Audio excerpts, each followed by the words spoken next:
नमस्कार, बिहार तक में आपका स्वागत है और मैं हूं सुजीत। बिहार में शिक्षा व्यवस्था को सुधारने के लगातार प्रयास किए जा रहे हैं। शिक्षा विभाग के अपर मुख्य सचिव के पाठक के द्वारा रोज कोई न कोई आदेश पारित होता है और ये कहा भी जा रहा है कि बच्चों की उपस्थिति स्कूलों में अब काफी अच्छी हो गई है, 75% के लगभग हो गई है। लेकिन साथ में ये भी कहा गया है कि जो ब्लॉक स्तर के स्कूल हैं, प्राथमिक हो चाहे मध्य हो, माध्यमिक हो, उच्च विद्यालय, उच्च माध्यमिक विद्यालय हो, उनमें बच्चों की उपस्थिति अपेक्षित तरीके से जो अपेक्षा की जा रही है उतने तक नहीं हो पा रही है। और इसके लिए जो ब्लॉक का शिक्षा पदाधिकारी है उसको पूरी तरीके से जिम्मेदार बताया गया है। यह आदेश आज यानी कि 16 अगस्त से लागू हो गया है।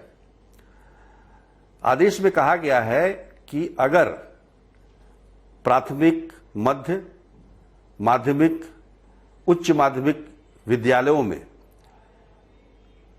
50% से कम छात्रों की उपस्थिति होती है तो सीधे तौर पर इसके लिए प्रखंड शिक्षा पदाधिकारी को जिम्मेदार बताया जाएगा।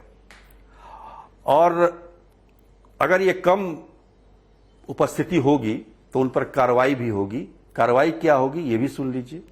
उनका वेतन जो है वो स्थगित कर दिया जाएगा। आदेश न मानने का, विभागीय आदेश न मानने का उन पर कार्रवाई हो सकती है, विभागीय कार्रवाई हो सकती है। तो तमाम तरह के ये कहें कि दंड देने का प्रावधान आदेश में दिया गया है। जब हमने पता किया कि प्रखंड शिक्षा पदाधिकारी क्या कर सकता है, वो क्या किसी टीचर को सस्पेंड कर सकता है या फिर बच्चों की उपस्थिति कैसे बढ़े इसको लेकर शिक्षकों पर दबाव डाल सकता है, तो ऐसा कोई अधिकार उनके पास नहीं है। यह बात अलग है कि शिक्षा विभाग की तरफ से, और जब से शिक्षा विभाग में अपर मुख्य सचिव के तौर पर के पाठक आए हैं, लगातार नए आदेश पारित किए जा रहे हैं और उसके कुछ अच्छे परिणाम भी आए हैं। जैसे ये भी कहा गया कि बच्चों की उपस्थिति अब काफी बढ़ गई है, शिक्षक जो हैं समय पर स्कूल जा रहे हैं, पढ़ाई हो रही है। साथ में एक और जो महत्वपूर्ण है और वो भी हम समझते हैं कि 16 अगस्त से ही वो भी आदेश लागू हो रहा है। 16 से 31 अगस्त तक तो समझाया जाएगा, लेकिन 31 अगस्त के बाद अगर कोचिंग इंस्टीट्यूट 9 से 4 बजे के बीच चलेंगे तो उन पर कार्रवाई होगी। और उसके लिए बिहार कोचिंग इंस्टीट्यूट एक्ट 2020 भी है जिसको लागू किया जाएगा। तो कहने का मतलब यह है कि शिक्षा को सुधारने का प्रयास किया जा रहा है, लेकिन जहां तक प्रखंड शिक्षा पदाधिकारी को ही इसके लिए जिम्मेदार बताया जाए, यह उचित प्रतीत नहीं होता है। अब कोचिंग इंस्टीट्यूट की बात करें तो उसमें जो आदेश दिए गए हैं उसमें यह भी कहा गया है कि कोई सरकारी शिक्षक कोचिंग इंस्टीट्यूट में नहीं पढ़ा सकता है। और साथ ही 9 बजे सुबह से लेकर 4 बजे शाम तक बिहार में स्कूलों का समय होता है। उस दौरान कोई इंस्टीट्यूट नहीं चलेंगे। बाद में या पहले 9 बजे से पहले वो अपना कोचिंग इंस्टीट्यूट चला सकते हैं। एक और महत्वपूर्ण फैसला है, उस फैसले में बिहार बोर्ड भी शामिल है जो परीक्षा लेता है, बिहार विद्यालय परीक्षा समिति, जिसमें कहा गया है कि छात्रों की उपस्थिति 75% होगी तभी उसको बोर्ड की परीक्षाओं में बैठने दिया जाएगा।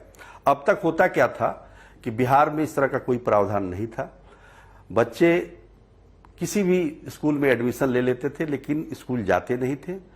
वो पढ़ाई करते थे या तो कोटा में या फिर कहीं भी, जो विशाखापट्टनम भी काफी कोचिंग के लिए प्रसिद्ध हो गया है। और सबसे बड़ी बात कि जो कोचिंग इंस्टीट्यूट वाले हैं वही ठेका ले लेते थे कि भाई हम आपके बच्चे को बिहार बोर्ड से पास करवा देंगे, आप यहां मेडिकल इंजीनियरिंग की तैयारी बच्चों से करवाइए हमारे इंस्टीट्यूट में। तो अगर 75% का ये नियम लागू हो जाएगा, हालांकि इस नियम से अधिकारी गण के बच्चे भी लाभ उठाते थे, उनके बच्चे भी कोचिंग इंस्टीट्यूट में पढ़ते थे और सरकारी स्कूल में या बिहार बोर्ड के स्कूल में उपस्थिति उनकी नहीं होती थी।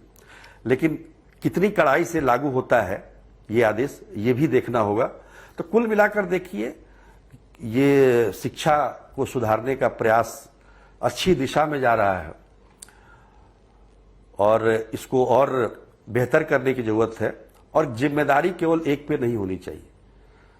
जिला शिक्षा पदाधिकारी क्यों नहीं इसके लिए जिम्मेदार हो सकता, कोई बड़ा अधिकारी क्यों नहीं इसके लिए जिम्मेदार हो सकता है। केवल छोटे अधिकारियों पर गाज गिराकर किसी व्यवस्था को सुधारा नहीं जा सकता है, ये मेरा मानना है। बाकी जो है सो है।